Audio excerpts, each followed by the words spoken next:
Hello everyone, my name is Hunter Yes Hunter No, and in today's video, I built Outset Island from The Legend of Zelda: The Wind Waker in Minecraft. For those of you who don't know, I have been doing a bit of a challenge, bringing back an old trend called Zelda Month, where every video in the month of November is a Zelda-themed video. And this is the last and probably the most exciting of the videos I've done this month. See, I'm sure you've heard of Grazzy, the famous Minecraft player who's been building all of Breath of the Wild in Minecraft, and that is a monumentous achievement and something he recently completed, which is just awesome.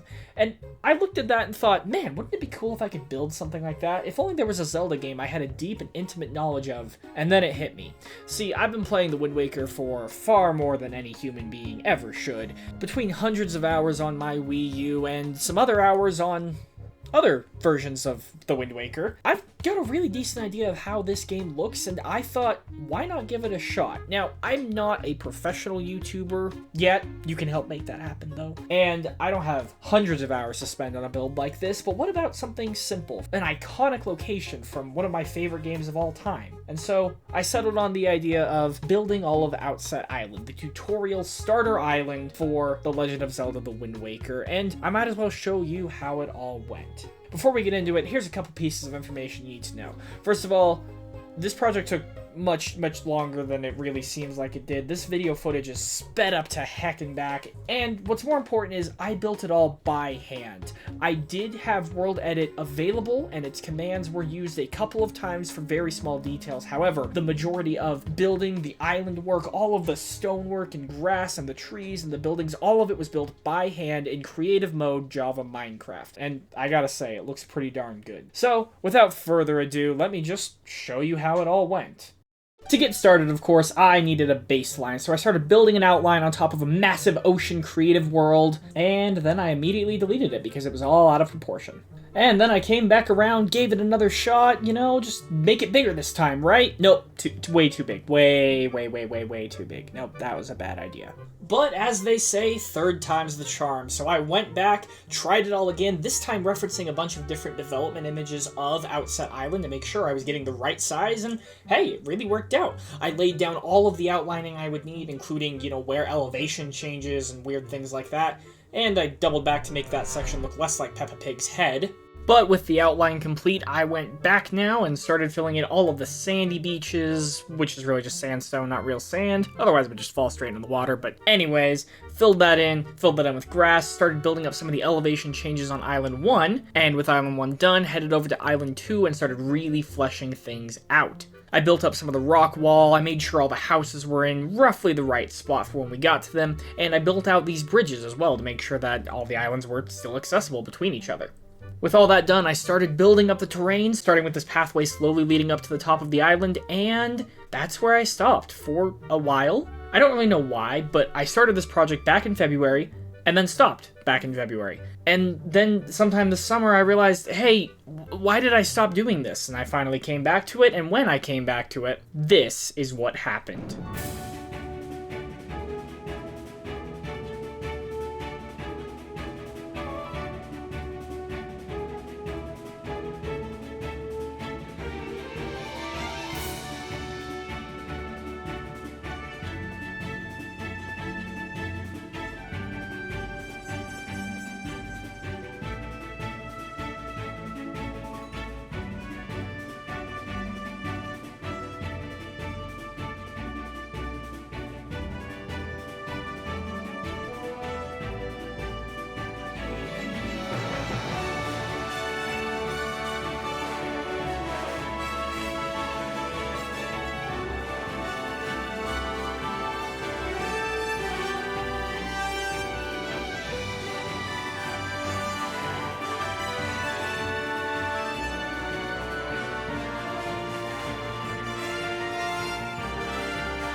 With the foundations of the island now in place, I set to work detailing it. First thing I did was pathing, which is something that I built in my original outline but did not keep in this attempt, which is fine, worked out this way anyways. And all along the way, I just kept finding new ways to fix the terrain, alter some parts. I kept going back over things that I'd already built, just making sure everything was as, well, accurate as possible, which is something pretty difficult to do in a very blocky game like Minecraft is. After adding a few of these smaller structures like rocks and this weird well that's off to the side for some reason in this section, I decided to work on the first of the 4 houses on Outset Island. This, of course, being the home of the sword fighter and sage brother duo who advised Link at the start of his journey. Outset Island, of course, being the first island in the Wind Waker, this is sort of your tutorial area, and so this is where you learn how to use a sword and, well, how to play the game. You can see in the background here, I've already completed the watchtower, and I did that during the big montage a second ago.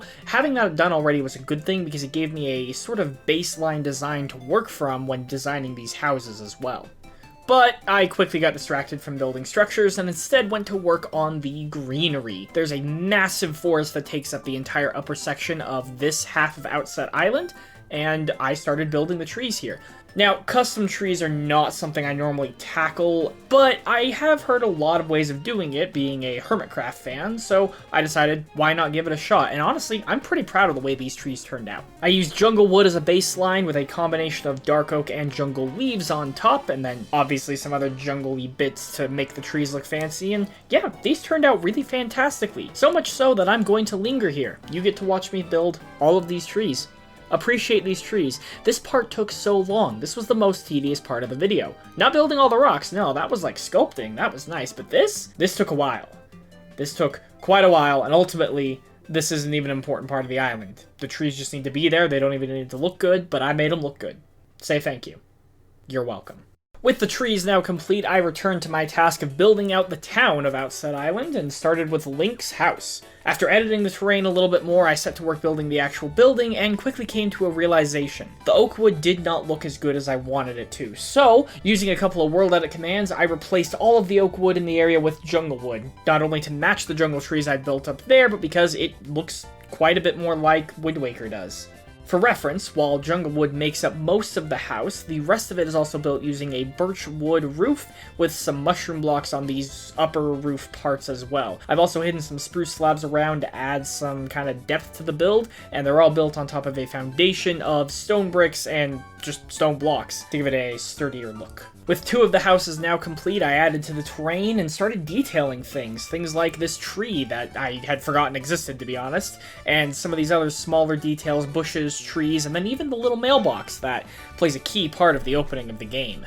With a really good understanding now of how to build these houses, I set to work on the 3rd and probably the most complicated house, the pig people's house up on the hillside. I don't actually know what their names are now that I think about it. I built up the pigsty to the side and used the exact same block palette as I had to the previous 2 houses to build up their little home on the hill, and not much to say about this one. This one turned out really well.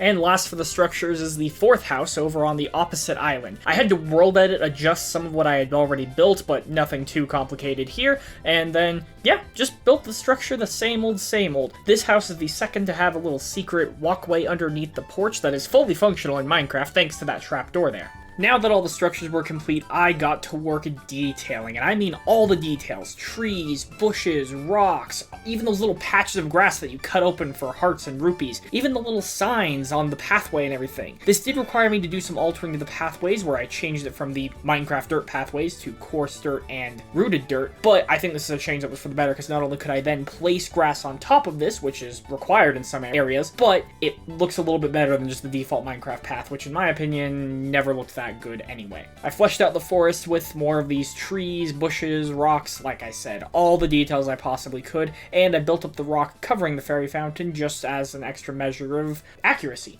And all in all, this forest was looking pretty darn good. Oh, and speaking of that fairy fountain, don't think I just left that empty. I cut a little hole in that rock so that you could actually access it, and built up the entire fairy fountain inside, just sort of hanging there in the void. I mean, there's nothing going on underneath the surface of this island, but for what it's worth, I think this is a pretty accurate fairy fountain. Prismarine is a cool enchanted block, and the skulk adds to that sort of dark sky effect that the fairy fountain has around it, and overall, I think this is a pretty good addition to the build. And speaking of the little details, I also built the Stonewatcher head covering the Savage Labyrinth. And no, I did not build the Savage Labyrinth. I apologize, but I was not building like 69 floors of monster fights. Instead, this little rock will just have to do. And with all the exterior detailing complete, it was time to work on the interiors. Everything from secret rooms to the main areas, houses and kitchens, cauldrons, carpets, everything is as accurate as I possibly can make it to the Wind Waker, while keeping with just the vanilla Minecraft block textures and everything. And it looks decent. I've got pots in the right places, beds in the right spots. It's just very difficult to convey the very cute cartoony world that the Wind Waker is in this very restrictive block form. I love how all of these turned out, but the other thing is that the Wind Waker is much bigger on the inside. Anytime you step into a building, it is a lot bigger on the inside than the outside could ever convey, which means some of these were pretty hard to get completely right, but I got them as good as I possibly could. But the residents of Outset Island aren't the only people living here. After all, there is one patrolling ship that always is seen on their shores, and that is the home of Beetle. This ship was super fun and pretty complicated to put together. There's lots of fun colors and weird details on Beetle's shopship that made this a unique but very fun challenge to try and build. And I think I conveyed the idea pretty darn well using lots of bright colored wood. But Outset Island's characters don't end with their shopkeeper, no sir. There's also one massive cave that I teased earlier by building its secret door that I now had to go back and complete. I originally considered just leaving this cave as is, just a cave, but I quickly realized that leaving Jabun's cave without Jabun himself did not make any sense. So, after building out this very weird little cave, I built Lord Jabun out of terracotta and endstone bricks, and honest to everything, this might be one of the best things in the entire build. Look at that face. How could you ever hate him? And last, but certainly not least, came the King of the Red Lions, Link's boat over the course of the Wind Waker, and while I built a prototype for this a long time ago in creative mode, just copying that build into this world made it very obvious that it was very badly proportioned, so I had to figure out the face, and after a while thinking he looked like a duck, figured out the best possible way to make it, in my opinion, at this sort of a scale. And with that, the Outset Island project was complete.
And there you have it. Outset Island in Minecraft. Isn't that, like, the coolest thing you've seen today? Gosh, I hope it is. Otherwise this video will have been a waste. I mean, this thing looks fantastic. I mean, I won't say it's without faults. It's not 100% accurate to Wind Waker. I mean, there was no way for me to get it 100% completely accurate. But I mean, there's flaws. My favorite of which is you can see that down there? Can you see Jabun's tail sticking down onto the island? That is not intended, but yeah, the island literally just stops right under the water. So if you want to see more of this, please let me know in the comments, because I could keep building more Wind Waker islands, or I could not. I mean, either way works for me. if lots of people enjoy this, absolutely. And hey, if you want to see a world download for this, maybe I can work that out as well. Last of all, if you did enjoy this, please consider liking, subscribing. I am a very small content creator, just trying to grow, trying out different things here on YouTube, and if this is what the people enjoy, hey, this is what I'm willing to do more of. Anyways, I'll stop begging now, but again, thank you for watching. This is Hunter Yes Hunter Now, signing off. Good night.